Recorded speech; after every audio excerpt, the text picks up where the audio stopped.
Yo, what's going on, everybody? My name is Jared Henderson, and I am a co-founder with the Obsidian Project. I cannot wait to get this conversation started. I want to make sure that we have time to introduce our guests, tell you a little bit about the Obsidian Project, and then get right into this conversation. So the Obsidian Project is an organization committed to promoting excellence in the production and marketing of photographic content. Through online conversations, streamlined workshops, and other comprehensive plans of action, our mission is to assist and train multicultural professional practitioners of still photography, video, and filmmaking to navigate the ever-developing information industry.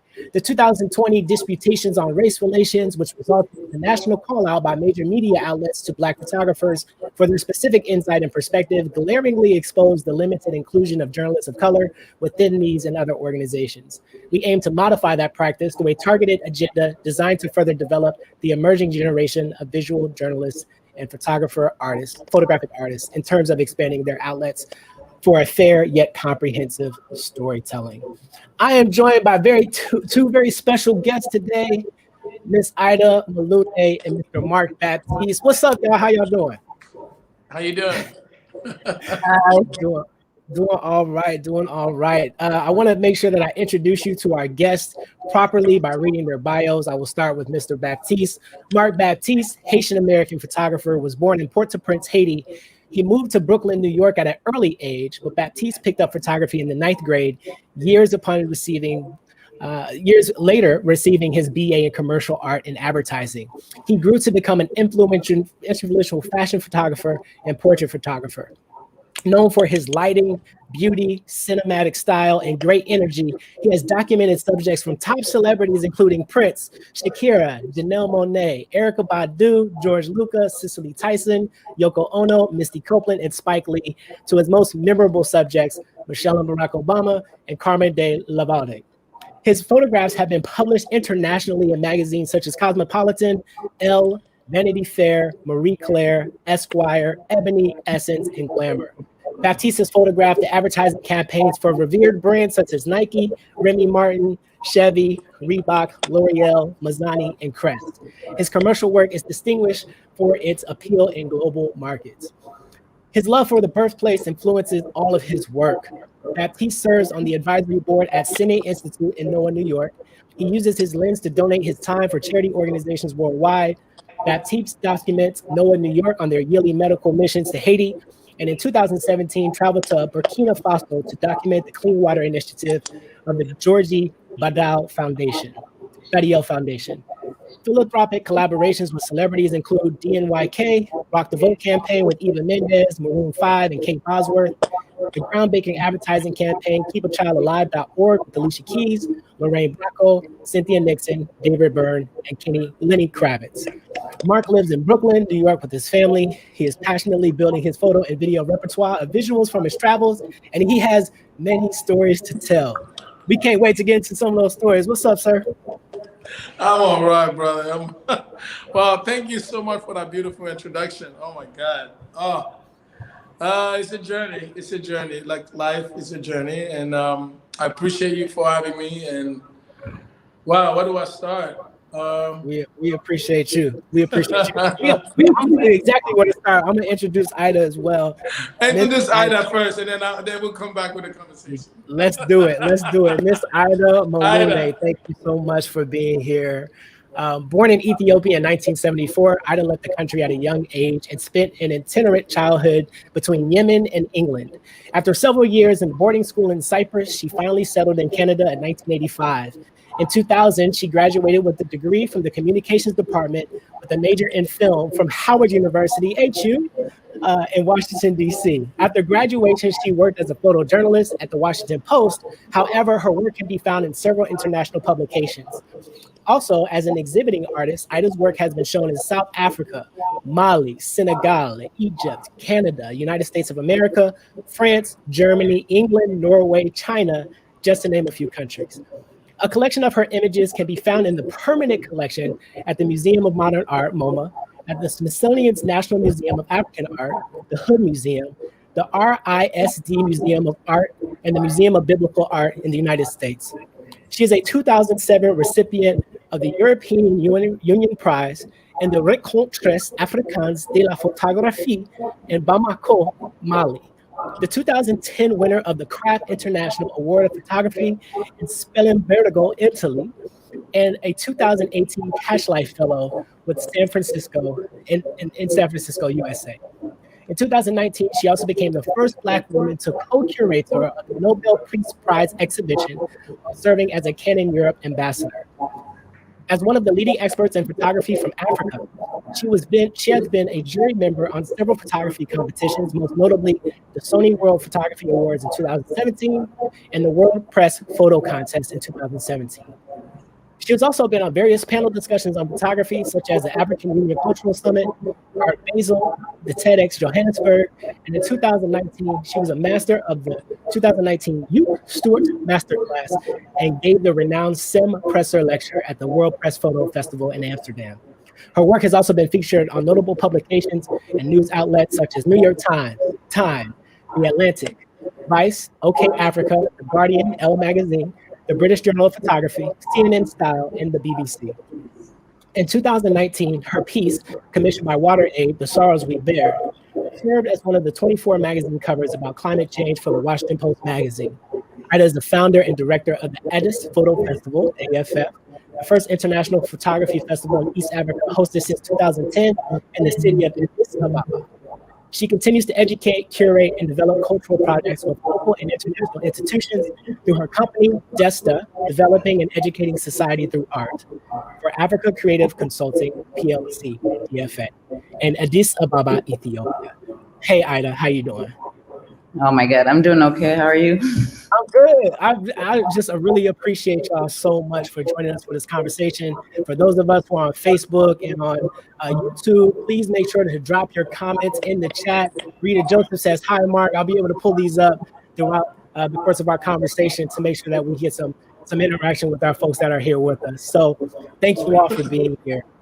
I guess one of the first things I really want to start with is we decided to choose the theme of influencers for this first chat, season 1, episode 1 of Backstory. And one of the things that I'm always curious about in the independent research on both of you and in conversations that we've had before today about your influence and where that comes from. And so I'd like to start with Aïda. Aïda, and you talk a lot about in your work, it's very personal, and you talk about how your art is a form of activism. Can you talk to us a little bit about what inspires you to continue that path of art? And Marc, I'm going to ask you the same question. Okay. Thank you, Gerard. I mean, for me, a lot of my work is really about my own personal journeys, the experiences that I've lived through. But more specifically, it's just an exploration of just myself through these collections that I've built over the years. I'm a big believer, as many of you know, in the reshifting of the perception when it comes to not only Ethiopia, but also Africa. So through the work and the advocacy also that I do, and I've said this in the past, you know, it wasn't just about my work being displayed or you know, being in these museums, but it was really about how do we develop also new talent in order to shift sort of the lack of diversity within the global industry of photography. So as you mentioned, you know, things like the Addis Photo Fest and also the different workshops that I've given in the past, like, I don't know, 13 years here in the continent is part of that bigger conversation. But as it relates also to what influences me, I mean, my people are my inspiration. My country is my inspiration. But also a lot of, you know, for example, Mark, you don't know this, but we used to look up to you back in the day because it was really, I remember when we were at Howard and, you know, Andrew DeSinomo, you know, Andy, you know, Clam Magazine, all of that. And we were always obsessed about you, even though you might not know that. And we've never met, unfortunately. So it's kind of ironic that we're meeting like this. But my, you know, at that time, especially when we were just starting out, you know, we were looking at the works of Marc. You know, one of my biggest influencers is Chester Higgins. You know, through his black and white, I understood that it was okay to do black and white photography. So, but most of the mentorship, most of the support that I received really came from African-American photographers and the experiences that I've had in the US. So in that sense, I mean, there's a lot to talk about, but for me, having this conversation especially with Marc. I mean, it's like a dream come true. So just wanted to say that. Don't blush, Marc. Thank you. That means a lot. That means a lot. I mean, I'll tell you, this journey hasn't been easy, but I was blessed with something bigger than myself, because born in Port-au-Prince, Haiti, arrived in New York at the age of 10, 11, with a beige suit and a white shirt during winter month wasn't wasn't easy. I said, can you take me back to the warmth, please? My mother said, you're moving back here for good now. So I wasn't really too happy with it, because I love my country, I love Haiti, but that's something that she has to do. But after a few months, no language, I didn't speak English. Actually, I learned English by watching General Hospital. Because after school, I rushed home to watch General Hospital. So thank you, Dr. Luke. That's how I learned my English. But anyway, I went to Johannesburg Junior High School on 93rd and Amsterdam. And then after graduation, they said, well, we got 2 high schools you have to go to: School Visual Art, Art and Design, or Martin Luther King High School. I went to Art and Design. I didn't like it at all. I was like, this is not me. And then the next week, I went to visit Martin Luther King High School. I said, this is crazy. People go to school. It's like jailhouse. So they say you have to spend 1 semester there before you could transfer. So I spent 3 months at Martin Luther King High School. Then I transferred to Shipset Bay High, which is where I finished my high school year. In Shipset Bay. As you know, Shipset Bay is predominantly Italian American, where I used to get in a fight all the time. Because they used to call me Frenchie because my pants got creased in it. I keep begging my mother, please don't iron my pants, please. But, and then in 9th grade, I stumbled into a photography class with Mrs. Danowitz. And that's when it all started, following this human to this class, and got me hooked. And from that moment on, from 9th grade, I know I wanted to be a photographer, period. Nothing else. And on 11th grade, I got a scholarship at School Visual Art in the city, which is the big deal back then. I mean, you got accepted at School Visual Art. They got the best dark room. They got the best of everything. So I used to actually sleep in the school because I love the smell of 7040. Later, I mean, whoever's a photographer knows what I mean by 7040, because that smell is like intoxicating. But when I walk into the dark room, it's like, oh, heaven. So I used to print my stuff. I used to have my friend print that stuff. I used to print for people I don't even know, just to be in the dark room. I used to spend 8 hours in the dark room every day. On the weekend, I'll go in, even though, because it's free. And then after that, I developed an allergy reaction later on in line with 7040. I used to like to process my own stuff and print my own stuff. I used to go to Beth Schaefer lab to print color and black and white, my own print. Those are the good old days. And in the meantime, we're still working. My first experience with, as of graduation, I had a job with this Italian photographer called Geldon Spidoni, and gave me my first job the day of my graduation. So I went to his studio. I worked for him shooting 8x10, 4x5 only. Got to load in the dark and shoot the film. If anybody knows about those old school days, you fill this latch and then you put it in and boom. So we used to do that like 75 shots a day. And I set up the light. The reason I kind of understand and kind of master lighting, because I used to do it for different catalog, and the client come up for lighting. They bring you little swatches. You say, match this. I said, all right, no problem. So we spend nights in the studio, set up lighting. And then the next day, come back with a test. Say, this is the light that you like, da, da, da. Once they approve the light, and you go to work. You know, That's it's not. awesome. There's no guessing. It's either you know your shit or you don't. And it's not like this. They're pointing to your iPhone and get lucky. No, none of that. Everything was predetermined. You know, the client wants to see certain things. You got to show it. So that's the school I came from. You know, the basic.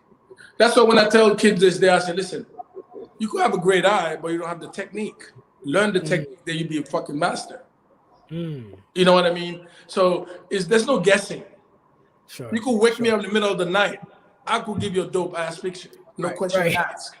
And that is a fantastic point, because I think a lot of people, we're in the digital age, right? Like I'm so thankful that I got a chance to even just start in darkroom photography, to know what fix and mix and all is, and put the film in a tumbler and try to develop the Yeah, man. What about when the film drop on the floor and you gotta find it?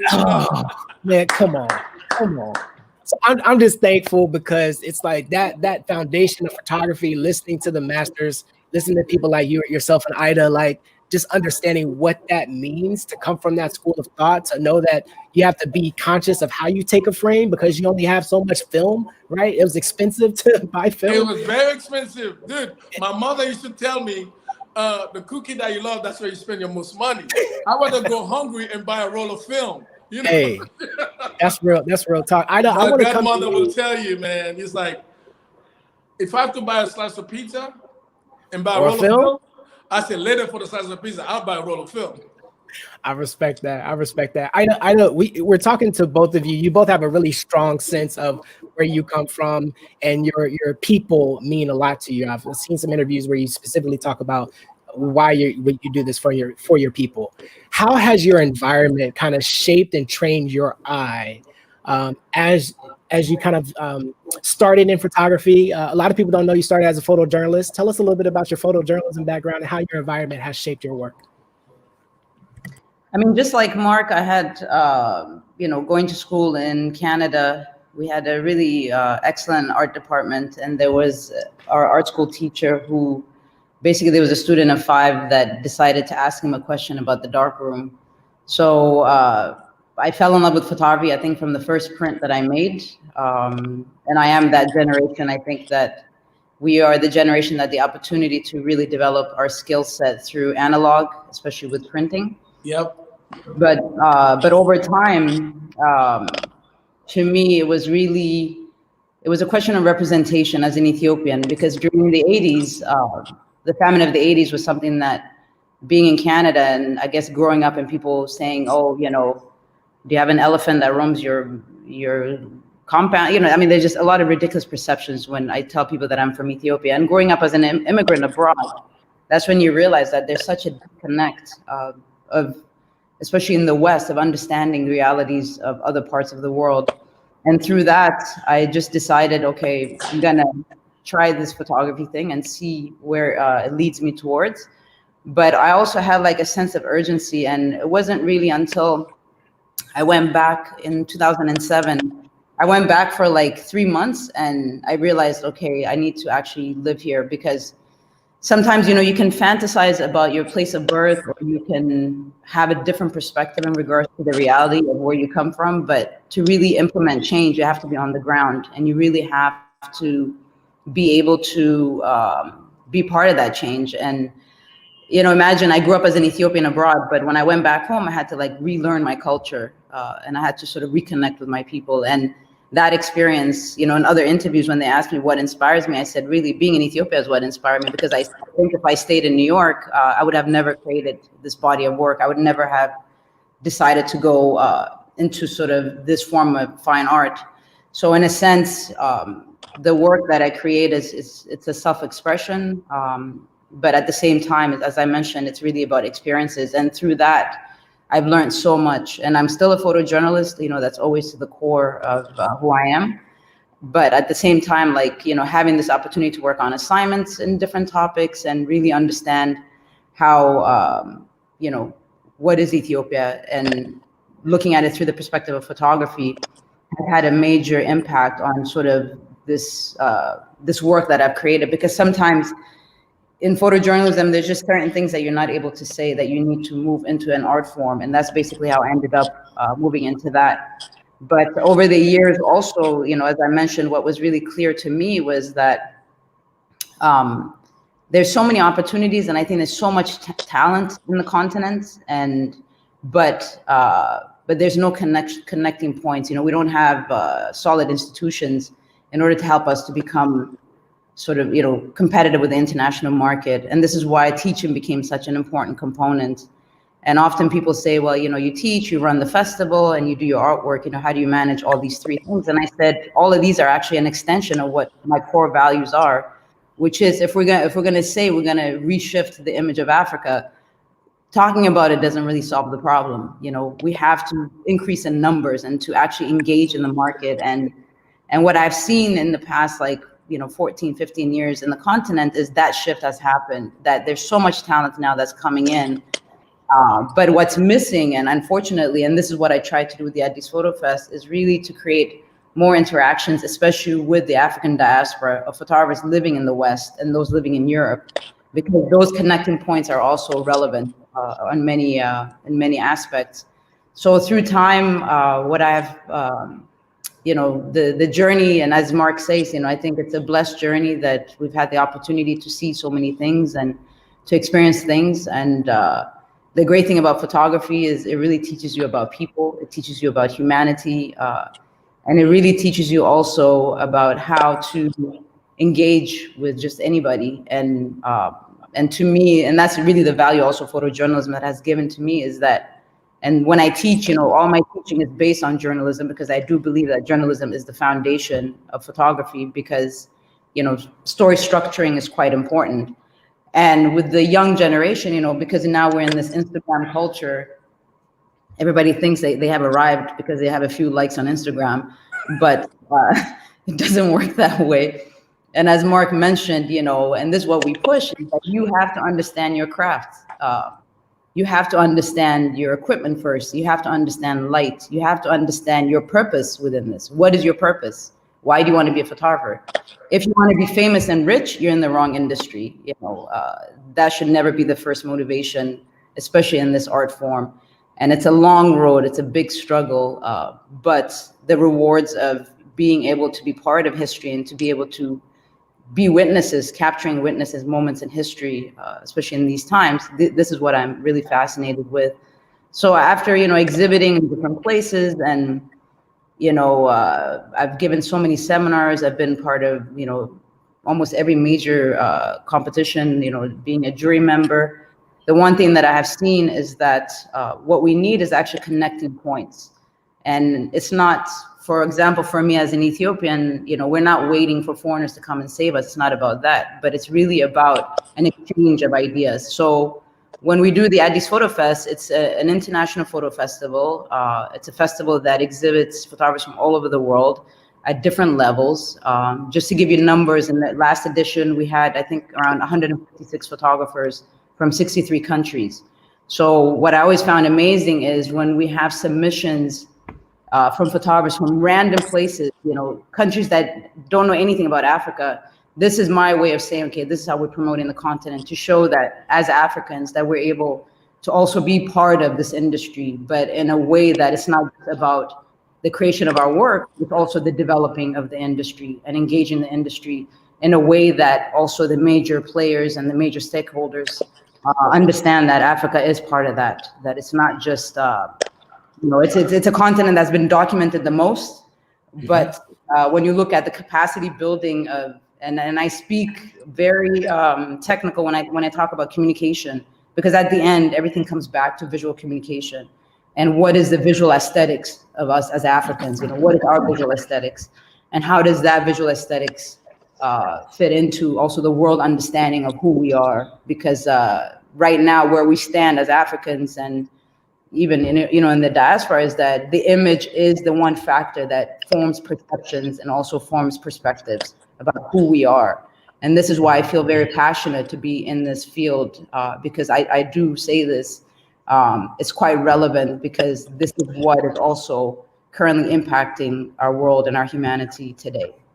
But that's what photography is all about, is to capture humanity in at one frame at a time. That's all it is. And we are image maker, we owe it to ourselves to educate people through the lenses. Not by pick up an iPhone, hoping that you get a great picture, but I know the basic. The basic is three things: respect, lighting, and composition. I'll repeat: respect, lighting, and composition. Meaning respect your subject. Respect who you're trying to say. What are you trying to say? Lighting, be patient.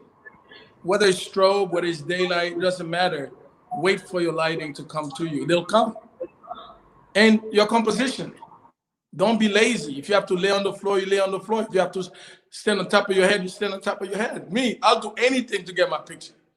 Everybody that I know Marc Baptiste, including Michelle Obama, she said, this guy is crazy.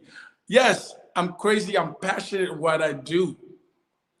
I'm an image maker for life. My wife always tells me, this guy shoot all the time. I do. I've been shooting every day since 9th grade. Imagine that. 30 years in this business. The moment I get tired of it, I'll quit, because I love photography so much. And I love telling stories. I love to capture human bodies. I have to, just get in it. Just roll my sleeve and get in it. And when I left Haiti at the age of 10, 11, and I came back to Haiti in 1997 with a team of fashion people, right? John Moore, Suhi, models, blah, blah, blah. And what I fell in love with the colors of Haiti. I reconnected to Haiti, to colors and details and the attitude, the swagger that they have in Haiti. That's what I model my work about. Human emotion and dignity, resiliency, beauty. I'm all about beauty and connecting with people. That's it. And I'll do whatever it takes to get a kick-ass pictures. I don't get lazy. Whether you pay me $1 or $1 million, I'll give you the same energy. And for the young cats that's looking at today, I'm telling you guys, know your craft, learn your craft. It's not about get lucky, get a good picture one day and tomorrow you get a bad picture. It's about consistency. Consistency is the key. To achieve consistency, you have to practice your game all the time. It's like a soccer player, right? You're on the sideline. If you're on the sideline, eventually you're going to get on the field. So you got to practice all the time. So you cannot slack on the practice time, and then when you get you on the field, you're slacker. No, I'm going to be Rooney. At the end of a team, put me on the field, I score my first goal. That's my ambition, to get better every day. Every day I want to learn something new. Every day I want to get better. Okay? And yes, you're going to get a lot of no's. You're going to let it maybe, no, not today. Do not let that discourage you. I get a lot of no's. I'll bring my portfolio to a magazine. They step over me. They don't know who Marc Baptiste is. They think it's a white guy. No, the black guy over here, hello. You could pick me. I could shoot too. You know what I'm saying? So you got to go over every obstacle to get to your goal. Don't let anybody deter you from your goal. If you have a goal, focus and go for it. And as far as photography is concerned, technology will never change. You can only move forward. I was reluctant to get into digital age. In 2005, I remember this editor told me, Marc, why are you still shooting analog? It's too expensive. Why don't you shoot digital? I said, no, come on, it's too fake. In 2007, I was fighting it for 2 years. 2 years. And he said, Marc, put in this.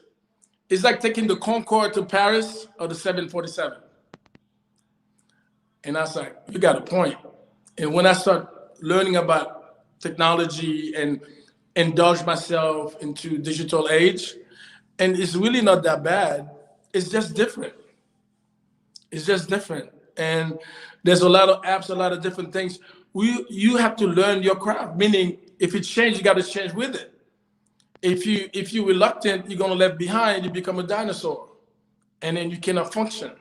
You're gonna be, hey, look at what happened to Orange. It's a dinosaur. It's fighting the norm. Meanwhile, time is passing by. The key is take advantage of every technology that comes in. Learn the technology. If it's iPhone 12 or Samsung or Zambezi telephone that's coming out, guys, learn it. Shoot with it. You might get lucky, but like Aïda said, you got to learn your craft, man. I'm curious. I want to still encourage everybody to put questions in the chat. I see your questions coming through. We're definitely going to get to that. Can't hear you. Can you not hear me still? Yeah, better. All right, there we go. All right, let me put the mic up here. So I want to encourage everybody to put your questions in the chat. Definitely ask as many questions as you can. We're going to have a Q&A segment a little bit later, but I definitely want to have to ask this question. So Aïda has been curating the Nobel Peace Prize exhibition. This exhibition has been going on since 2005. And in your last exhibition, the Road to Glory exhibition, talked about food and hunger as weapons during war and conflict. Can you tell me a little bit about the personal journey you went through while you were creating these images for this project, and any lessons that young photographers can take away from having big opportunities and having to rise to the occasion? Somebody in the chat asked Marc, do you ever get nervous when you photograph these celebrities? I'm curious, from an exhibition standpoint, do you ever get nervous when you're trying to create your artwork for these huge opportunities? So, first of all, just to give some background to the audience in regards to the Nobel Peace Center. Every year for the Nobel Peace Prize, there is a photographer that is commissioned to create a body of work in relation to the laureate who receives the prize. So last year we had an opportunity because our Prime Minister, the Ethiopian Prime Minister, had received the Peace Prize.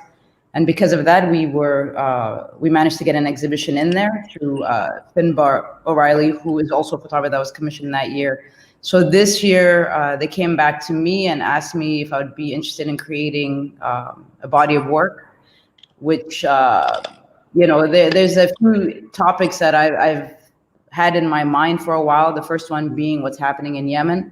And for some of you, if you have seen the Water Life collection that I did for WaterAid, it was really looking at how water has an impact on women's lives, access to water.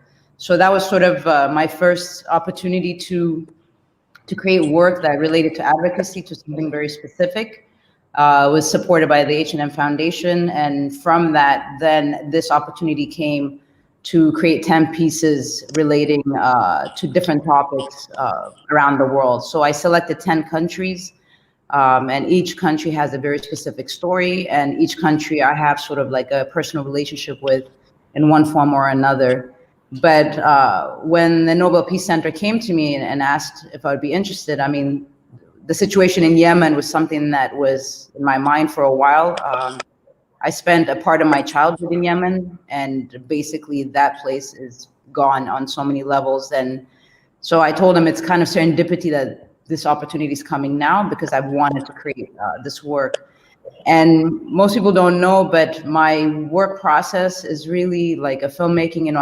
I start out with a sketch, and then we basically build the team and build the set. So anytime that you see my work and my backgrounds, these are actually created backgrounds where we actually paint a large canvas. We have a whole production. We work with a team of stylists, fashion designers, different production and so forth.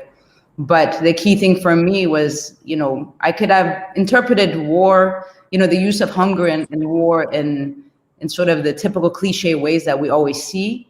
And this was something that I wasn't really interested in, because I think in the current realities, especially through social media, the viewers or the audience is bombarded by the same cliche images, and what I wanted to show was sort of a different way of an interpretation. And often people see a lot of color in my work, and I've said this before, the color is me seducing you into the image, but behind the color, there's a lot of darkness, and behind the color, there's a lot of different layers within it. And these are layers where I'm presenting sort of my thoughts, my ideas, and also my truth within that. So doing this project for the Nobel Peace Prize was quite fascinating. And anytime that I engage in these kind of projects, it's really solely out of my, having this interest to know more about something very specific. But doing this kind of work also, it offers a way for a new audience to have access to information that, for example, if we did it in the typical sort of NGO way of, of this topic, it's like the same image that people have seen. So I believe that in the industry, we have to engage and have like innovation. We have to engage an audience, not just, the elite, or not just, a specific class or a specific sector. My work and the way that it's very specific is, my family, who are farmers in the middle of the rural region, when they see my work, they recognize it. I want my work to sort of have an impact that is free of cultural, cultural boundaries, geographical locations, or what have you, because I do believe that art should not be just for the elites. I do believe that art should be for the masses as well, because as artists, then what is our role? Sometimes I go to shows and I see things hanging and I don't understand them, and I'm like, how does this transmit to everybody? So, and that's not every, this is my road. I don't, an artist can choose what they want, but my main goal is I'm trying to transmit very specific messaging and very specific perspectives that people are unaware of when we talk about Ethiopia, when we talk about Africa. So through that journey, what I'm really looking for is really how to utilize sort of my network, and how do I carry other photographers into that conversation. So for example, I had a major show in Sharjah Museum in the Emirates, and we managed to exhibit, I don't know, around 30 photographers from across Africa. And it could have been an exhibition of just my work, but when I thought about it, is that I think the more that exists, the more that we are, the more that we're able to have an impact within it. And I think in Africa, there's this fear of the older generation that they're going to be like consumed by the younger generation. But the reality is that we're in a competition. The whole point is to get better in your craft, not to seek and be content. I've seen so many careers where they become a superstar quickly and then they crash because there's no substance within who they are. You know what I'm saying? Like this has such a big relevance. And what is your intent? Like, why are you in this field? So there's always ego attached to it. I find that career is a very short term. And what Marc was saying as well is that we have to bear in mind, if you're trying to be a photographer, you need to decide, do you want a short-term career or a long-term career? I've been in it for at least 20 years now, and it is something that that takes time to build. There's no such thing as quick success. If you're successful quite quickly, the chances of the longevity, it has issues, because you have to go through the struggles, you have to go through that pain, but also what is the legacy that you're building for yourself and through your work. And this doesn't mean, because right now in this conversation, both Marc and I are you're in commercial photography, I'm in fine art, but the relevance of this is so important. And my main frustration is a lot of the higher institutions, especially the ones that are the artistic institutions, do not teach the business of photography. Photography, yes. You know what I'm saying? Photography is a business. That's what people don't understand. It's a business, but through that, I remember I was in like Joburg, and this young guy came and he's like, yeah, I started doing this commercial work, and people started like criticizing me that I should just do my art form. And I'm like, who cares? I mean, you need to survive. Do you? You have to survive at the end. So what I teach is very specific. I always say this: you have to do work for your stomach, which keeps you alive, and you have to do work for your heart, which is your personal project. Your legacy is through your personal project. At the end of the day. Let me add this. One of my good mentor that no longer with us, is Mr. George Pitts. He used to call me. He said, Mark, are you making ends meet? I was like, what the fuck? This motherfucker call me every day. Call me if I'm making ends meet. He said, Mark, are you making ends meet? I know you love to shoot, but are you making ends meet? But when you dissect it, that's why I realized photography is actually, I love photography. I could do it for free all day, but it's a business. The reason Josh Pitts kept asking me, are you making ends meet? He tried to make me focus, know that I have to make a living as well. I have to take care of my daughter. I have to take care of my wife through photography. And that's why I owe a lot of gratitude to the masters that do it for their whole life. Like Lillian Bestman she shot until she was 98. Avedon, Elmer, 74, 75, 78. I could go on and on. Our longevity, meaning there's no retirement plan for me, but photography. They have to take that camera out of my hand through the casket. I'm not going nowhere. That's what I know. That's what God giving gift to me. That's what I know. I eat, breathe photography. You go ask my wife, my kids, then the dad always got a camera in his hand because that's the medium that shows me. Actually, photography shows me, not me the other way around. You know what I mean? There's days, if I don't shoot my house, I say, what's wrong with you? Why are you not shooting? You know what I mean? So again, this art form is diluted through social media, through technology, make everybody think they have skills. Well, they might have skills, but like you say, it's flash in the pan. Especially you're in the art, you're in the fine art. I mean, kind of commercial in between because I shoot everything, but I'm focused. I want to document beauty in this world, no matter shape or form it is.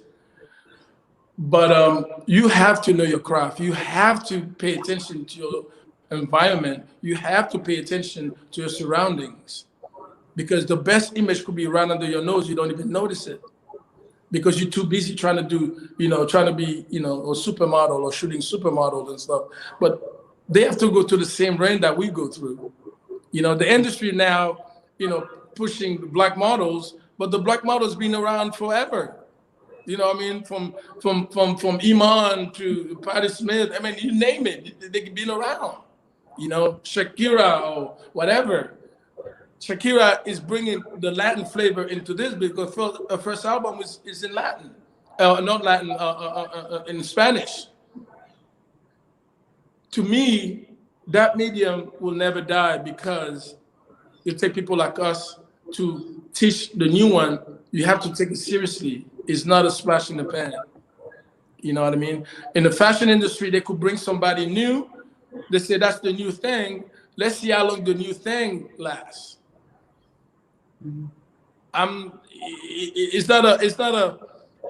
We're not for season. We're here to stay. We're here to document our world as many the Lord give us to stay here. We're gonna keep doing what we love to do, which is taking really good, amazing images. Like Ansel Adams said, if I got one good picture a year, I accomplish a lot. A year, 365 days. Ansel Adams said, one picture a year. You imagine that? One. The power of one. All we search for is the picture. Sometimes you might get it, sometimes you might don't. And that's what you're searching for. That's why we're hungry for image making. That's what we're hungry for, to create imagery. And do not let anyone deter you from your dreams. And on my experience, I was fortunate because I work hard at it.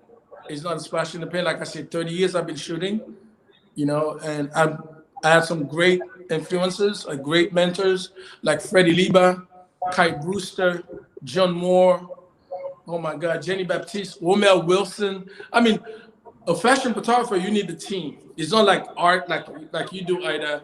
You into yourself and you get a couple people that, okay, this for you. In my world, it's slightly different. You need a whole team. You need the hair maker. You need the stylist. You need the location scout. You need the model agencies. You know what I mean? I don't know what harder. It's a lot harder for me. I'm in the same process. It's not easy. People's like, you cannot just call a model agency, especially in COVID days. Can I get a model, please? No. What's your mood board? What are you going to shoot with? What's the story? Sometimes you get mad, like, what the hell? Can I just call somebody and shoot? No, because the time we're living in, time changed everything. And I think COVID, no matter how bad it is, but it teaches us how to slow down. Like Jenny will say, sit down. Sit down means take time, breathe, and come back again, you know?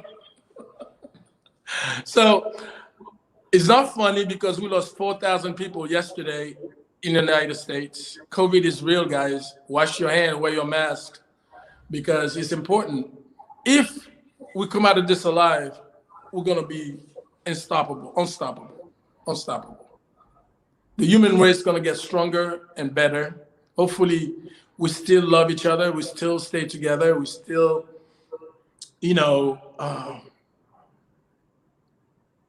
what's the word? Empathy.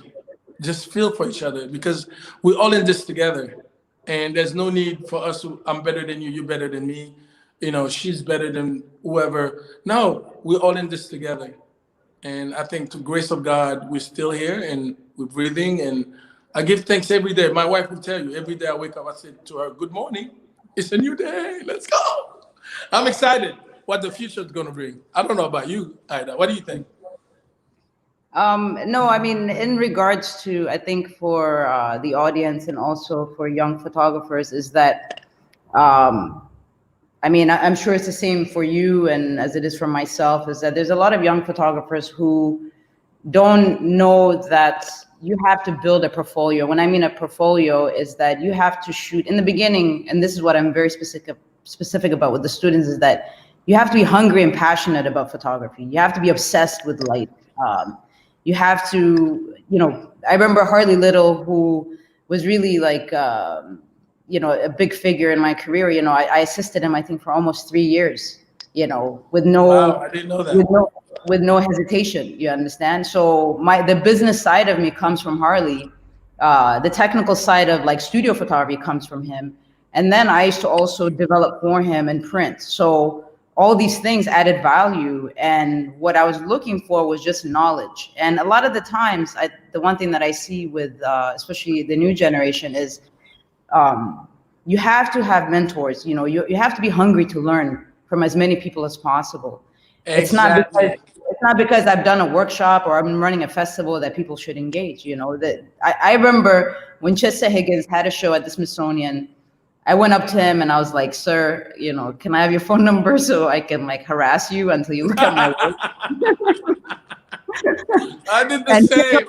Listen, he didn't know that. He didn't know the box open. I went for free, Mr. Elgort. I went for free, please. Just give me the studio. But I remember when Chester gave me his number, like I was consistently like always like contacting him. And then, I was in DC. So I was like, going to New York just for like a day. Cause back in the day, like you barely had money to stay anywhere. So it was just like to go there for him to look at my stuff and then to go back. And that was such a big input. And within our industry, it's that, we have to, I think as Black people, is that we have to accept criticism. But in order to accept criticism, you have to be able to understand that this is a growing process. You're always learning.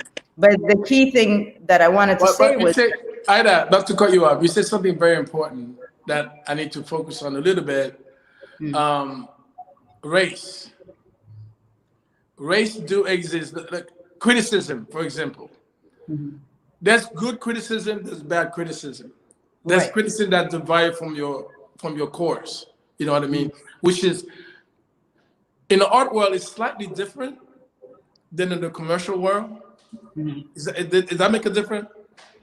No, they carry the same weight, but it's slightly different. No, they do. I don't know why you think our worlds are like separate. It's the same thing at the end of the day. I remember at the Post, like one of the scariest things for me was to go to an editor with the work that I'm submitting to select, and it's like showing up in an edit naked. So you had to, Yeah. you had to accept that it's not an attack on your personality, but it's just to help you grow within that. But what I wanted to say is that the key thing, especially for young photographers, is that you have to build solid portfolios. So for example, the one thing for me is that I've done weddings, I've done studio, I've done birthdays, I've done conferences. Wedding pay my college tuition. You understand? But at the end of the day, what it comes down to is that everybody wants to be like a fine art photographer, or they want to be a fashion photographer, but they don't realize, no, you have to shoot everything. Everything. Thank you. Everything. What is the word? What is the word? Photographer. Meaning, it's everything. It's everything. Yeah. So for example, for me, like my favorite thing to shoot is like architecture and food. But I don't do that as a business. But these are the things that I enjoy. Addis. I love the colorful food in Addis. Have you been to Addis? What?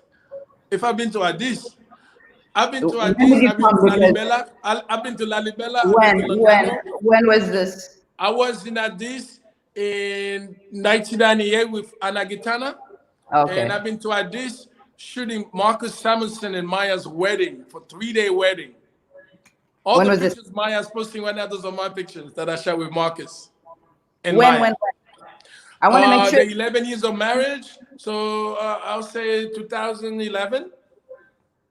2011. When Teddy was out of jail. Teddy. Okay. Yeah. That's like 11. Teddy, the musician. Well, it's too bad we didn't meet there, but I never seen a million people jumping at the same rhythm. I was blown away by Ethiopia, by the way. Local culture is beautiful and is very, what do I say? It's honest, it's colorful, it's beautiful. But you haven't seen it unless you've seen it with me, so I'm not going to comment. No. I see it with Marcus and Maya. You can't take. No, I'm not Marcus and Maya. Let's just be clear. Anna Gitana took me to Lalibela. Lalibela was the darkest night in my life. I never seen night like that ever in my life. Yeah, well, I come from that region, so like I said, you haven't seen my country until you've seen it through me. But wow, well, I'll say the same thing. Okay, I've been to Haiti. I'll take you to Haiti. You take me to Ethiopia. No problem. No problem.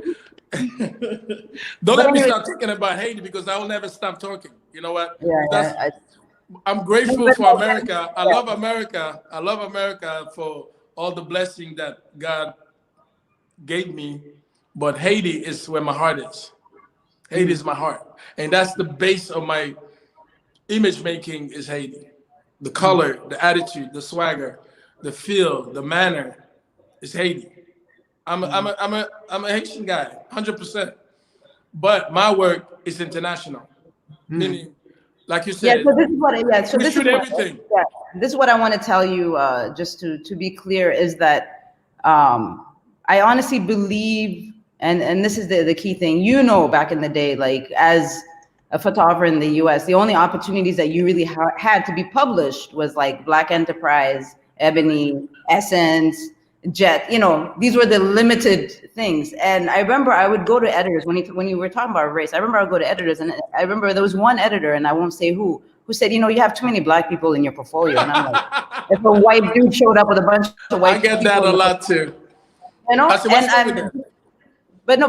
that's the whole thing. But what I want to mention is that for me, my students, those that are in the continent, is that what I always say is that we're not striving to be the best Black photographer. We're not striving to be the best African photographer. We should be striving to be the best photographer in the world. Because at the end, period, this is the competition that we're That's for publishing and for running things, to me, it's not, there's always these validation points where you exist within these specific ciphers or they put you in that box. The box. And that's my whole thing, is to really break that. And when I was selected to show at the MoMA, that was like such a big deal for me, because it wasn't in the context of me being Black, a woman, East African. It wasn't about that. It was just based on the work. And this is the key thing for me, is that I think for many, and when I speak about growing, critiquing, building relationships, at the end of the day, is that there has to be more opportunities where we're also having these kind of conversations and understanding the direction that we are going in, regardless of the field. Not to cut you off, I went to the same, growing pains too, still going through it. because there's still gonna be some racist editor that don't want to work with you because you're black, because you're straight man, or because you're black female. They don't want to work with you. But you cannot make that your problem. That's your problem. You make it their problem. I'm gonna continue shooting. I'm gonna continue working. You know what I mean? You cannot. Whoever's out there that like, you're gonna get a lot of no's. Turn the no's upside down, make it a yes. Because you have to believe in yourself so much, in your photography and your vibe so much, that the no go one ear and out the other. Josh Pitts said something to me similar to what you say. He flipped your book, he flipped my book, he flipped my book. He looked at me. He lifted his head, he goes, Marc, do you ever take your book to Vogue? I said, why? I don't need Vogue.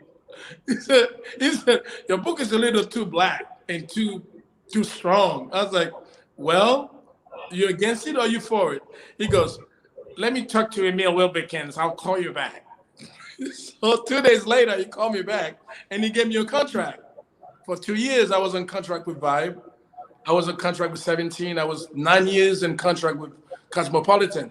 And that's where you started.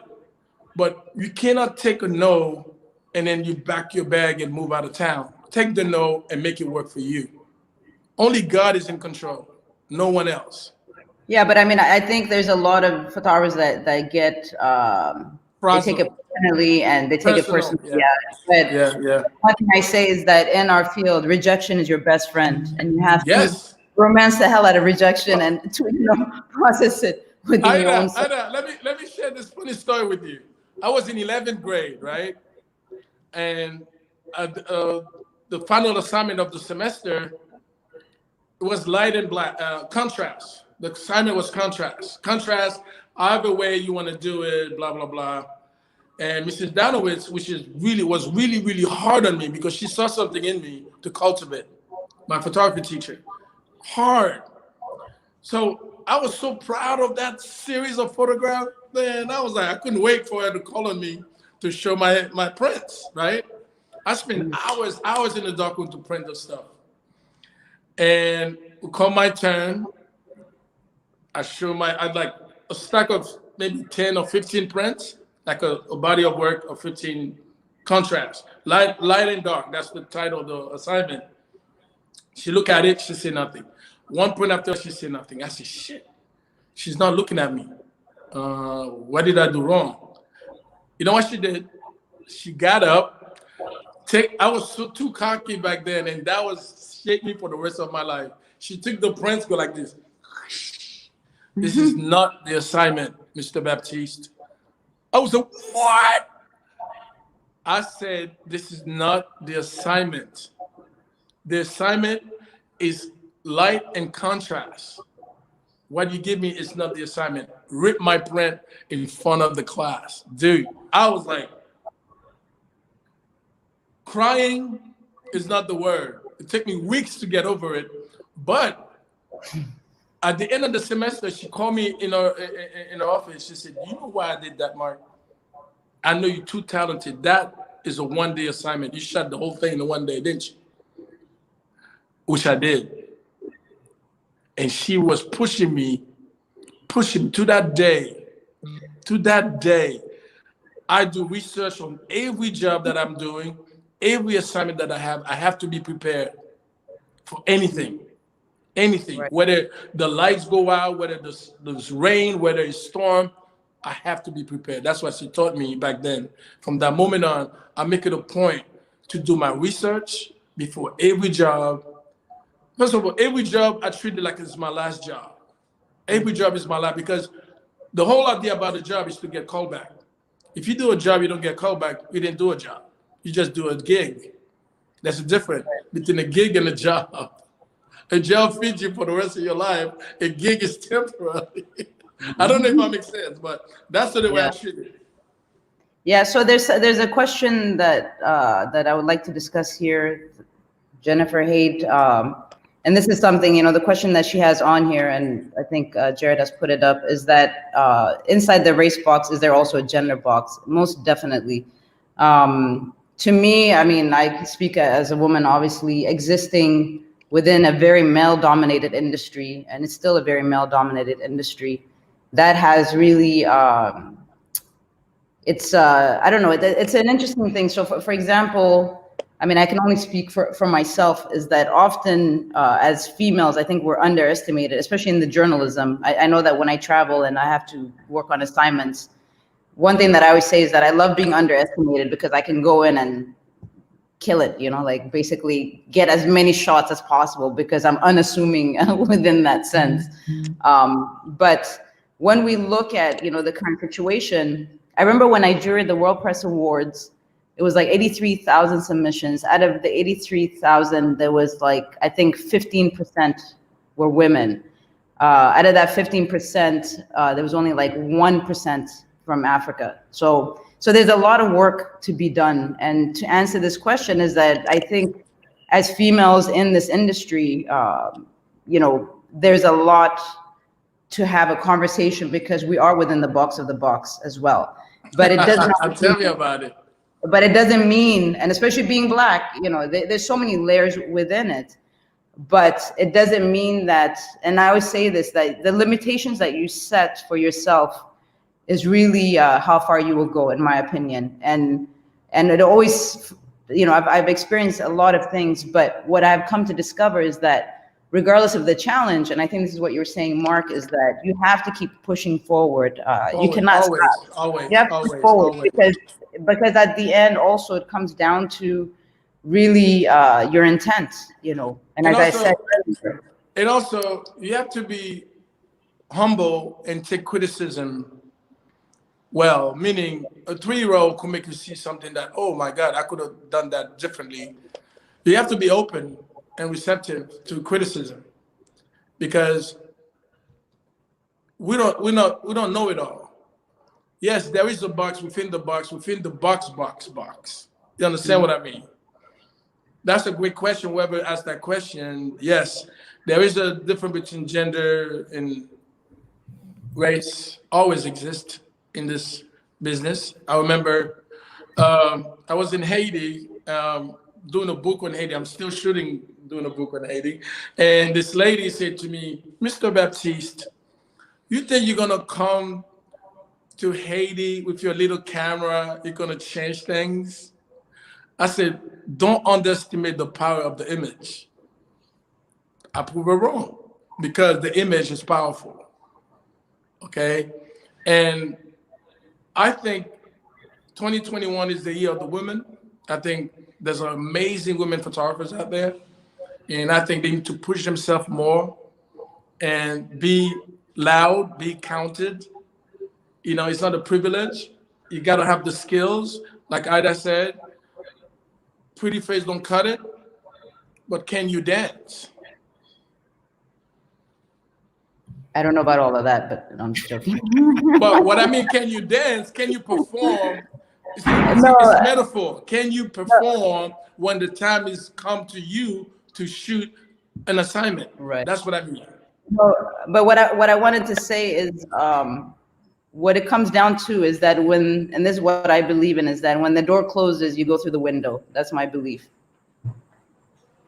I'll go through the roof. Look, Denise just put it in the chat. Said, it sounds like Aïda shoots her way out the boxes within the boxes and the boxes. And the like, boxes. Respect. I wanted to make sure that we have time for Q&A. Everybody, please put your questions in the chat. I want to scroll back up and bring up one of these ones from Bunny. Bunny asks, how do you stay hungry when making your passion work? When making your passion into work that sometimes can be draining? How do you stay motivated and hungry when making your passion into work that sometimes can be draining? How do y'all feel about that? I mean, for me, it's really, you have to be in it for the right reasons. It's not, if you, as I said earlier, if you're in it for the money or the prestige and so forth, that's your initial intent. It's quite difficult to maintain that, because you could be selling tires if you want, you know, if you're trying to earn a living. Sure. So, but to me, it's the excitement of the newness of everything. And that's the thing, Marc, like I have a team, I work in a very like specific production, and it is one of those things that when I'm working on my artwork, my inspiration and what keeps me motivated is the energy of the team, because the whole team is coming together to make that one reality come to life, and that team, it's almost like we're connected, everybody is somehow, we work together for so long that it's really a big connection. And then the second is really like working as a photojournalist and being on the streets. It's just getting that energy from the people that has such it keeps me motivated. And, when I come to the States or when I go to Europe, I don't take my camera because I'm not motivated or inspired to shoot in these places. But in Africa, I mean, everything for me is so fascinating. Wait. Aïda, why? Because, I mean, to me, it's really about, I can speak for Ethiopia, even though I'm like in Cote d'Ivoire today. But in Ethiopia, what I really learned is I'm able to witness the full spectrum of humanity. So in that spectrum, everything from like joy and things that you don't even see anywhere else, all the way to misery, you see that full spectrum of what is our humanity. Now, when you're in New York, those things are hidden, they're under the carpet, or you have to go specifically somewhere to be confronted with, to really understand who we are as people. And I don't mean based on geographical locations, but our humanity within that. So being in the continent, it offers so many layers within, and I guess that's why my work also has layers in that sense. But the key thing that I always tell, especially for foreign photographers that come to the continent, is you really need to understand the backstory. So often, for example, when folks come to the continent, what they're attracted towards is like, the poverty. Yeah, the poverty is the easiest thing to document. That's the easiest thing. What is the most difficult is what is behind all of that. And what is behind all of that is the whole complexities. Let me finish, please. So it's really about the complexities within that. But in the end, it's just that what it comes down to for me is, staying focused is a key thing, but it's about content. I'm never content because what I look for is to improve. I know that I'm not going to be a photographer for the rest of my life. I know that because my interest is eventually going to go towards film. But the key thing is that how do I grow myself? How do I keep pushing forward my messaging, my craft, or what I want to say? And it's just that feeling that keeps me motivated. And as I said earlier, I feel privileged in that sense because I am doing what I love to do. And as the saying goes, if you do what you love to do, then you're not really working. You're living your life within that context. But the reason I'm asking why, because you said you only take your camera to Africa. Mm-hmm. I take my camera everywhere. There's story to tell everywhere. It's hidden, yes, but you could fish it out. But my primary passion is Africa. My primary interest is Africa. This is what I'm looking at. Excuse me? My primary interest is Africa. This is what I'm focusing on. Well, there you go. Let me tell you something. When I exhibit international, when I'm invited to a show, I'd rather go to anywhere, regardless of the condition. I'd rather go anywhere in Africa because it's a real exploration. And that's the thing. I think as Black people, we don't explore enough of who we are. So for me, like I've traveled across the US, obviously I went to an HBCU, but really what it comes down to for me is that, everybody has their practice. Everybody has their philosophy. What we need to look at is what is your intent? What is the contribution to moving forward in this industry? Let me inject something. What I mean, I took my camera everywhere. Wherever I am, my camera is with me. Yes, you pick and choose Africa because Africa is your interest. Africa is also my interest. Haiti is in my interest. The US is my interest. There's story everywhere. I don't segregate like this story. I only focus on that. That's your prerogative. I want to see the human emotion around the world. That's what I care about. Human passion. Right. Emotion. I don't dissect it into, I only focus in Haiti. Then I need to go back and live in Haiti. Yeah. But that's why I live in Africa. I could go to Haiti and capture Haiti, but I'm in New York, I'm in Best-Side. No, but that's what I'm saying. There's a reason why I live in Africa for specific reasons, and that is that because I could live in. That's your prerogative. That's great. But within that, I don't know how you're taking this conversation, but all I'm saying is that when we talk about inspiration, how you stay motivated, that was the question. I stay inspired and motivated in Africa. Africa is the continent that inspires and motivates me to continue producing my work, So and as I said much earlier, if I stayed abroad, I don't think I would have seen or learned so much. I mean, the amount of information that I've learned by going back home, you can never teach that in any textbook, in any university. Agreed. You know, you feel me? So within that context, this is what I'm talking about, is that the inspiration is what I move towards, because at the end, what I seek for is the great beauty. And that beauty to me is about truth at the end of the day. So what I'm looking for is that 100% about the truth. So my truth is within the continent, but within that, it's like, it's not about, I don't think it's about like, you have to do this and that. And so I'm not talking about that. The truth is everywhere, Aïda. Just like Giuliani said, the truth is not the truth. There's only one truth. True God, true love, true human being. I follow the human language, and it's all about beauty. It's all about capture the right moment at the right time. Anywhere. But what I'm expressing is, and this is where we are different, I think, maybe, is that I am expressing my personal truth. I'm not expressing your truth, Jared's truth, or anybody's truth. I'm talking about my personal truth. So if you remember in the beginning, what I specifically said was that in my art form, what I'm looking for is how do I represent the truth that's within me? Because at the end, the artwork that I produce, it's you. It's like basically creating like having the vulnerabilities open within my experiences, within my thoughts. So in that context, for example, I know many photographers, even Dudley, you know, he shoots everywhere. You understand? He has decided to set this up, you know what I'm saying? But this is part of his journey within it. Of course. But where you find your inspiration, I think for anyone, where you find your inspiration is where your focus is. And that's where my inspiration is Africa. This is where my focus is, you know? Just like, for example, Mark Seeley is in England, focusing in that region. There is Simone Gianni in France, focusing in that. So all I'm saying is at the end, we're all over the place, but it's how do we create a connection? Because it's the relevance. You being in New York, there's a relevance about that. You going to we all have our relevance, you know? So for example, I'm not trying to be everywhere. I'm just focusing on being in this continent because that's my primary interest within it. Which is beautiful, which is beautiful. What I'm saying, my truth is wherever I am. The light is within me.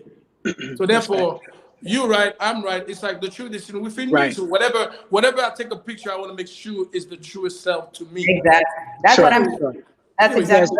It's relative, right? Like 3 people walk past a stick of wood. One person says that'd be a great stick of wood to play fetch with my dog. Another person said that'd be a great piece of wood to carve a little wooden figurine out of. Another person says that'd be a great piece of wood as a switch to whoop my child behind when they act up. It's relative. I'm telling the truth. On that note, and shout out to Aïda for working that backstory in your response. You know, I saw what you did there, and it was dope. I want to ask this question. This is coming from, we mentioned Dudley, and so Mr. Dudley Brooks, one of the co-founders of the Obsidian Project, he wanted to ask mainly, what is the current role of Black photographers now, considering the recent events that we've seen globally in the States, so on and so forth? What is the current role of Black photographers now? Marc, what do you think? We always have a role. We always have a role. We're human beings. We always have a role. We tell our story differently. We see things differently. I mean, the optic is so different between Black Lives Matters march on the step of the Capitol. If you go back and you see them line up with like hundred of army guys, and then look at the Trump racist parade. Capitol was wide open. So the optic is completely different. So you put me in both scenarios, we'll get completely different images because the people are different. The intention are different.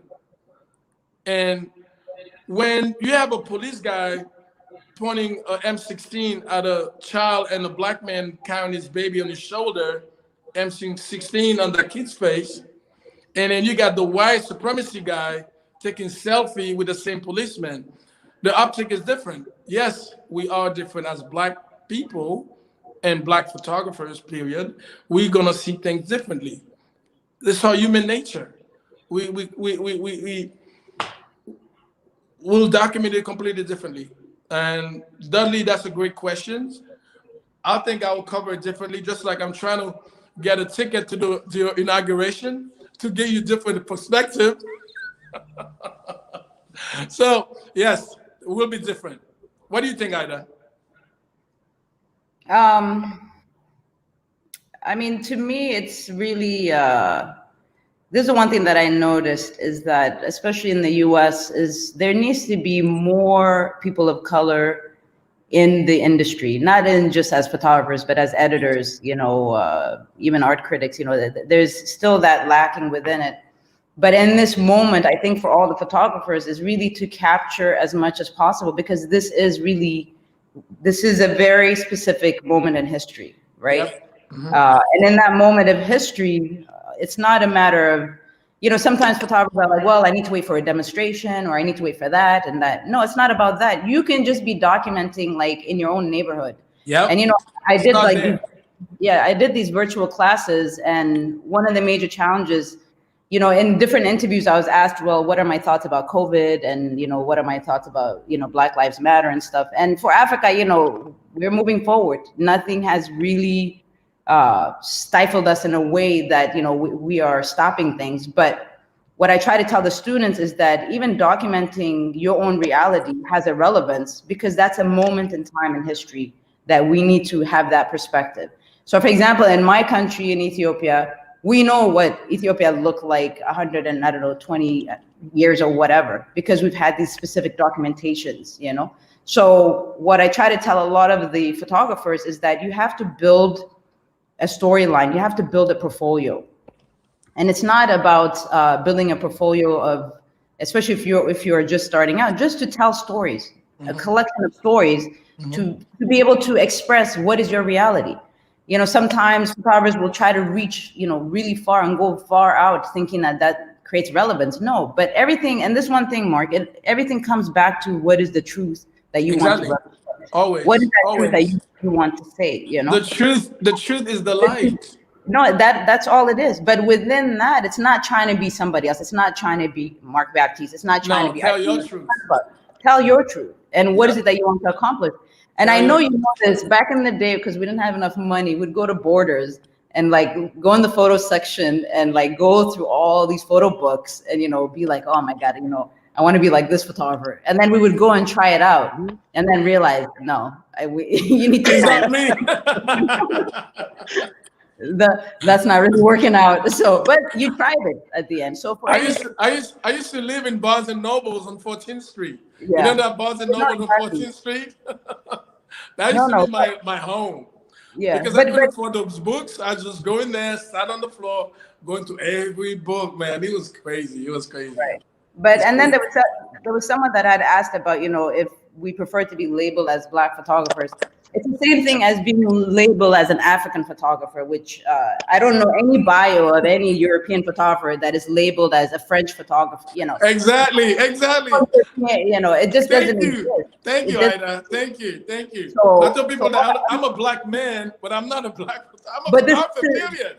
But this is the whole thing, is straight up. There's no denying that I'm Black. There's no denying that I have my African heritage, that I'm a global person, you know, there's no denying any of that. But, you know, especially now during Black Lives Matter, if you see some of the emails that we get for requests of the most ridiculous things, and my whole point is that, did they just discover that I exist now? You know, it's like, you know what I'm saying? Like, we've been doing Black Lives Matter for like most of our whole life. Yeah. So it's not because there's a movement attached to it that I'm gonna jump to it. But it's such a hypocrisy. But what I, even for some of these opportunities, like what I specifically say, and really honestly, is that what it comes back down to is that, okay, you want to be part of this change. You know, as Black photographers, we have an urgency, we have a role, which is we have to keep pushing, regardless of whether you're doing architecture, food photography, but we have to engage in these different sectors. Don't fantasize of something else, but focus on something that you feel passionate about. That's the first. The second thing is that for the industry, I cannot be like you're a token Negro, if you understand what I'm saying. You know, like if you want to be part of the change, you know, then be part of changing that system at the end of the day. Remember, this is like an over $10 billion industry. If we want to be like mathematical and we want to talk about business, this is a proper industry, you understand? But what percent do Black people, I'm not just talking about Black Americans, I'm talking about Black people around the world. What percent do we have in this industry? That's my main interest, and this is my conversation at the end of the day. So for any other photographers that want to engage in this industry, don't think that you just have to be a photographer. You have to engage in all sectors of the industry. All sectors. Because again, Aïda, photography is also a business. They have to understand that. You have to have people relations. You have to know how to talk to people, how to respect people, how to go up to get a job, how to, articulate yourself to actually get into the door. And then once you get into the door, what are you going to do? Are you ready to dance? That's what I'm talking about. No, I'll give you an example, Mark. Like one of the questions for the students is I always ask them, okay, social media is like a marketing tool. I'm not trying to show you what I'm driving or where I'm going. You know what I'm saying? But it's a marketing tool. So one of the key things that I ask students is like, okay, what's your account name? And then they'll be like, Poppy Seed Butterfly Lady 1. And I'm like, who the hell is searching for you? You know what I'm saying? You know what I mean? So my whole thing is like, ain't nobody searching for that name, first of all. If they publish you in any place, they're not publishing the Poppy Seed Flower Child or whatever. Exactly. They're publishing your full name. So, and that's my whole thing. Marketing is such a huge component. And I'm telling you, but this is a generation. You remember back in the day, to get your portfolio in front of an editor, you had to print that, put it in and then carry it, somewhere in the snow to get a job. Now you just PDF the shit. What the fuck? That's my point. I used to carry my portfolio so goddamn heavy. I was like, oh, Aïda, what about when your agent FedEx your book and you get the bill at the end of the month? You say, wait a minute, I don't know about that experience. That's a high roller stuff. You didn't get the job, you still got billed for your portfolio that go to Los Angeles for a job. I was like, wait a minute, when did that book went out? I'm not paying for this. But they don't know this thing now. It's like, I used to carry my book. I used to have 2 books because one is too edgy and one is a bit, more fashion. I'll carry both books. And the books were so heavy because I had the landscape ones, the big ones. Mm-hmm. And I remember my daughter said, Dad, you always have to carry this thing? And I make her trying to lift it. She said, oh my God, Dad. Oh, now I understand. I said, there you go. And then you have to print the damn thing. You have to go to House of Portfolio, or the portfolio with your name on it. I fucking hate that shit.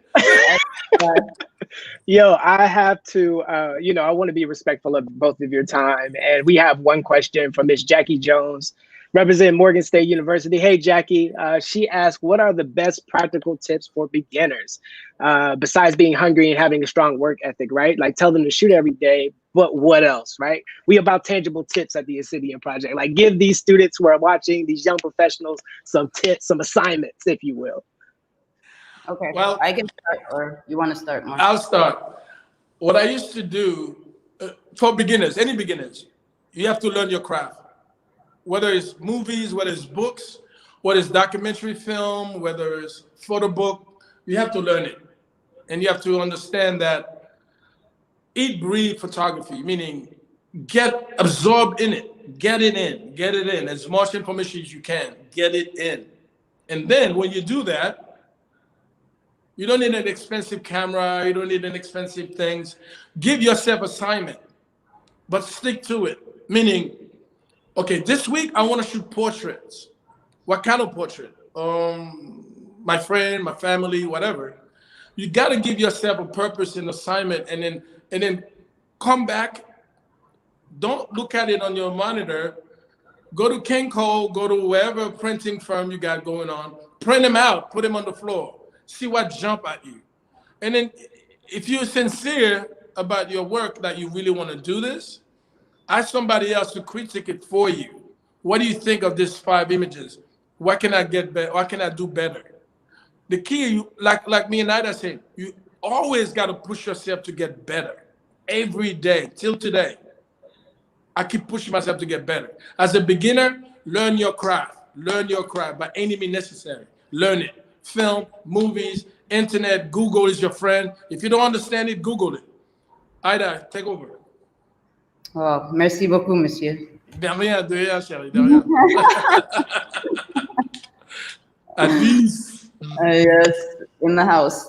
No, so to me, it's really the first thing is practice, and daily practice is so important, but not daily practice just within one thing. Experimentation is quite important. And I give you an example. I had a friend who went to like film school in Europe for cinematography, and he had to learn how to shoot and how to understand light, how to shoot different objects. So for example, how light reflects off of metal, off of wood, and so forth. And it's a very precise thing, you know, where you have to explore it to the deepest end, meaning, as Marc was saying, you know, the equipment, you have to understand what it's capable in doing.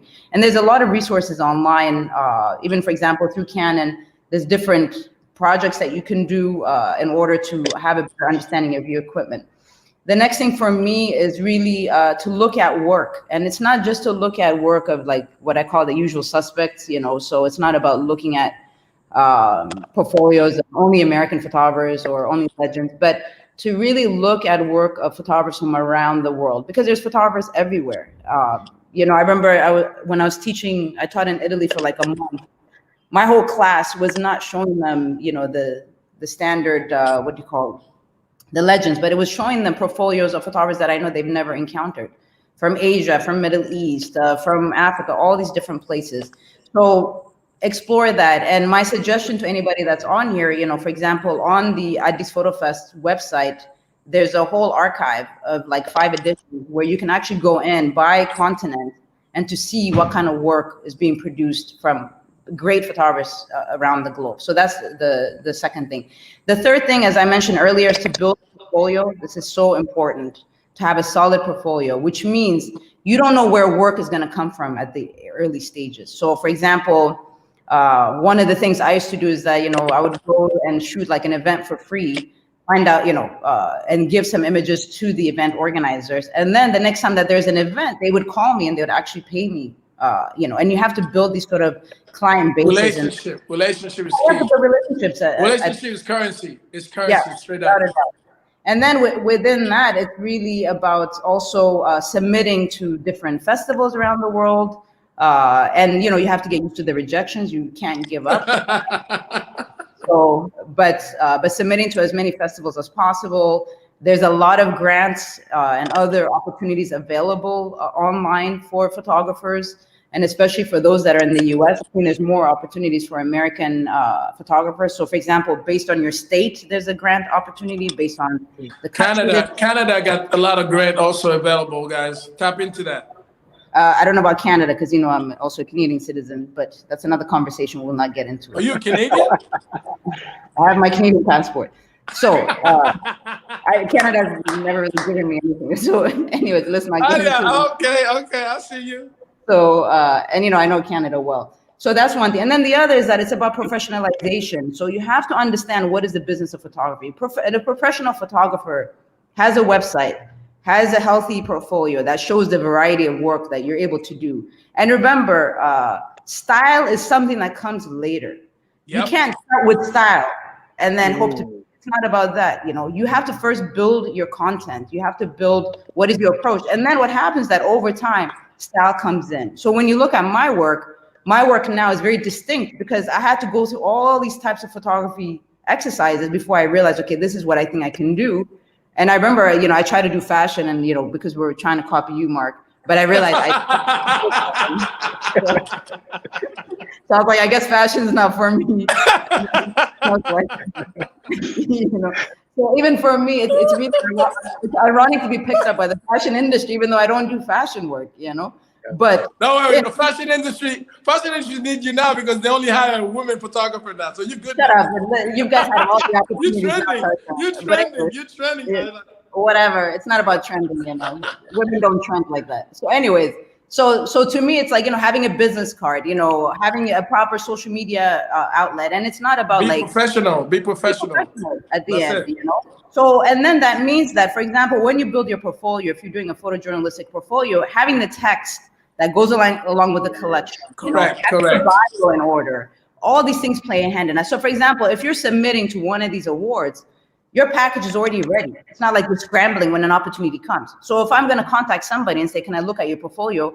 you shouldn't be scrambling. And me, like, I'm a stalker. Like, I will go through all your social media. I'll go into your website and see exactly what you've been doing. And I can tell a lot about a photographer by the images without even meeting the photographer. So that's one thing. Professionalism is really key. And then the whole thing for me is, you know, you have to build personal projects.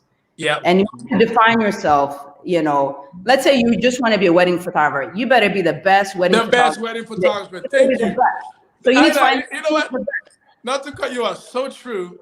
And I see, it doesn't matter which subject matter you pick. You just got to be the best at it. Meaning, you train yourself. It's almost like you know how to shoot like a corner kick.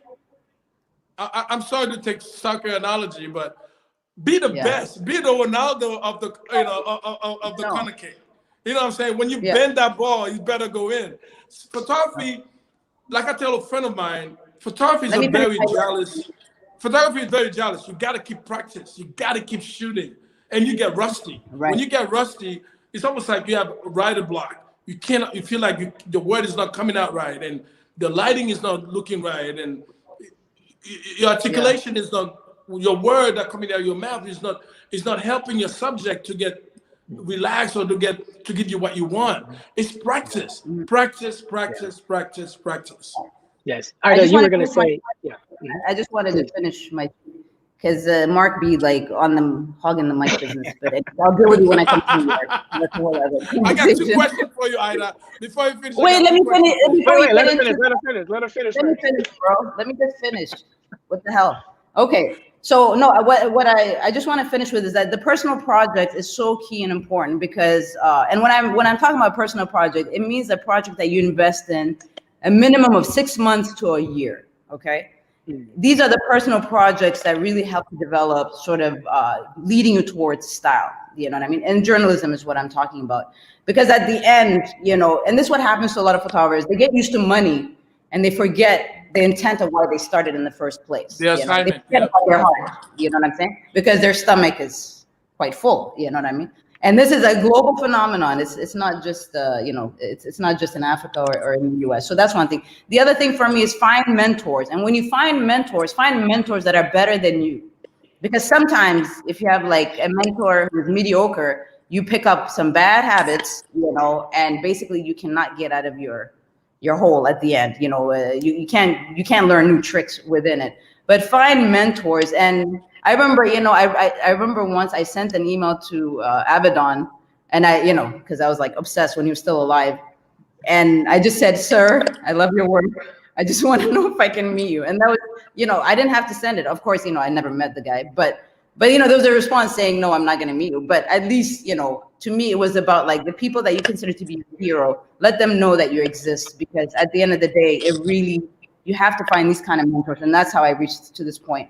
And then for me, the final point is that as photographers, and especially photographers of color, is that we don't meet enough. We don't have enough exchanges. You know, we're too busy with ego stuff that we're not really like, and especially the generational gap. There's always that issue, is that the older generation is not really reaching out to the younger generation, or the younger is not reaching out to the older generation. So there are these components within it. But as young photographers, you know, mobilizing yourselves and meeting, I mean, this is what we used to do in film school, is that we would get together and we would obsessively talk about like a scene that blew our minds, you know? So having these conversations is quite important, because it is through working together that you also learn about your work, and you also are able to exchange these ideas. And the rest, you know, in my approach, I'm a New Yorker to heart on certain things. We were, you know, out of our crew, if somebody made it big, like we were never jealous. Yeah, obviously we were envious, but it motivated us to work that much more harder. So just remember, it's like having that network of other photographers and creatives around you makes a big impact for your future. Anyways, Marc, I'm ready for your question. I just wanted to get that out there. How do you get your ambassadorship with Canon? I was nominated. They reach out to you, or you reach out to them? Okay. No, I don't reach out to anybody. What is your next project? I have to build another project. I mean, I have to do another collection. But the ultimate goal is this year, I want to work on my short film. This is my ultimate goal for this year. But there's many projects, you'll see it rolling out. I mean, there's other things that I'm working on, but as far as my own creative outlet, because I don't just exist within the art creation, I'm still running the festival. I have a business, you know, I'm not an NGO, like, you know, I'm in the entrepreneurship side of this industry, but it's about social enterprise is what I'm really interested in. So there's other activities, but as far as my personal goals, creatively, is I want to make a film this year. Is Côte d'Ivoire, that's your base? That's where you're living now, or Addis? I'm living here now, yes. Okay, it's a beautiful place. Well, look, I want to make sure that I speak for the audience when I say thank you all so much for your time, your energy, you know what I'm saying, your stories, your patience, you know what I mean? Just thank you so much for being able to do this.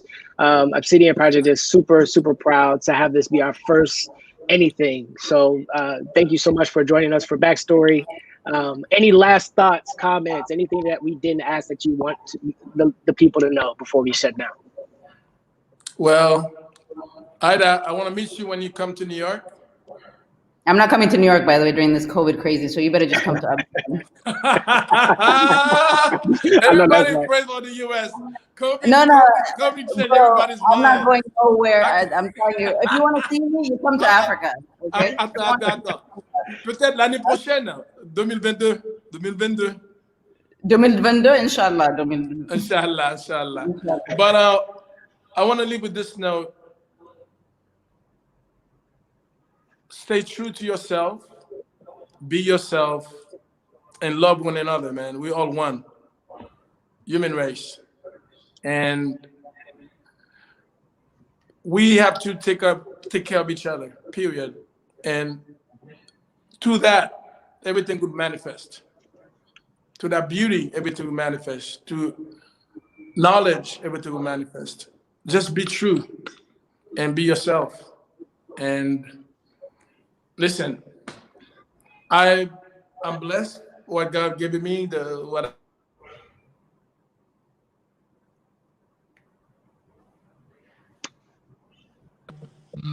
Oh, we lost you. I don't hear your audio anymore. You must be getting a phone call. People keep calling me. They think it's over already. You know what I mean? You see why you started, Jared? You see why you started? Hey, it's all Dudley, good. you see why you started? Now the phone is going crazy now. Aïda, okay, Yes, I'll come Aïda, to see yes, you in Africa. Okay. Yeah. If you want to see me, come to Africa, because I'm not coming to your insanity of America. So. You mean my beloved America? Come on, you gotta come. Sure, man. But I'll come to My family is Africa. also from New York. No, but, well, let's meet in Haiti then. Let's meet in Haiti. I have no problems. I've been to Haiti, so I have no problems in meeting. You've been to Haiti? Yeah. Like about 10 years ago. I'm gonna send you the rewind of this, Mark, so you can see it again. I'll go back to the part. I'll give you the time code where she talked about Haiti. I got you. Aïda, any last thoughts from your perspective? Anything you want people to know? If I can get the words in, yes. My final. Yeah, exactly. Like I said, we will see each other, and I know where you live. But anyways. No, the key thing for me is I think last year was like quite challenging, but I can say this for those of us in Africa is the one thing that we have really learned is that this is the beginning of a new strategy. This is the beginning of a new form of industry, the beginning of different opportunities. And I see this within my own eyes, you know, here being in the continent. And if you remember in the beginning, you know, they were like, the media was saying, you know, Africa is going to go to the pits. It's going to be millions of deaths and so forth. And by the grace of God, you know, we were like, you know, for some reason, this virus did not impact us in the same way. I mean, some regions have been impacted. But through that, this is the time, I think, to build strategies. And this is what I can say to everybody, regardless of what field you're in or what you're looking at and so forth. But we have to build strategies for a better world. And this is my ultimate focus, you know, and without that, because what I think what we're witnessing now is it's really a point where we're at a crossroad where we have to really question what is the future of our own humanity and what is our contribution to that change.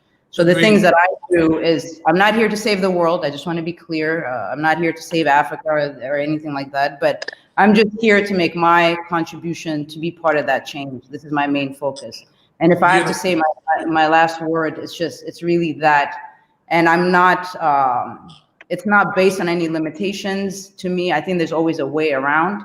And that's what I've seen, honestly, this last year here in the continent, is our resilience as Black people, you know, our resilience as, you know, who have endured a lot, but that now we have seen that it's not about the global power, because we've seen how places that we look up to and we think that, you know, these are global powers and, you know, we wish Africa, but last year we saw, wow, like it's something that, you know, this world is actually interconnected, and the value of Africa, I think people need to look at more and more, and to understand the positioning that we're in, and as Africans. And what I encourage the diaspora is that, and this is why I tell you, Mark, come to Africa, and I'm not coming to New York, is that we need more people to come back to the continent and to really come back to the base as well, because we all started from one place, which is Ethiopia. But I don't want to plug in the nationalistic stuff. Look at you, look at you. You got to advertise the advertisers. I agree. I know what we can't play. Aïda. Good for you. Plug it, girl, plug it. You know, it's a business. Got to plug it. Absolutely. I just wanted to say, we're talking facts. That's not business. That's real. That's real. Thank y'all so much. 2 hours. Jared, I really appreciate y'all. Thank you so much for this. If you're interested in more backstory, our upcoming one is going to be about breaking new ground. It's going to feature Bruce Talaman and Dee Stevens. Bruce Talaman and Dee Stevens. Definitely check us out. This is going to happen next month, Friday, February 12th at 7 p.m. Eastern Standard Time. Again, to our guest, thank you. We much appreciate it. Stay here, stay here, stay here. I'm going to stop recording, but stay here, please. All right. Peace, everybody. Thank you for joining us.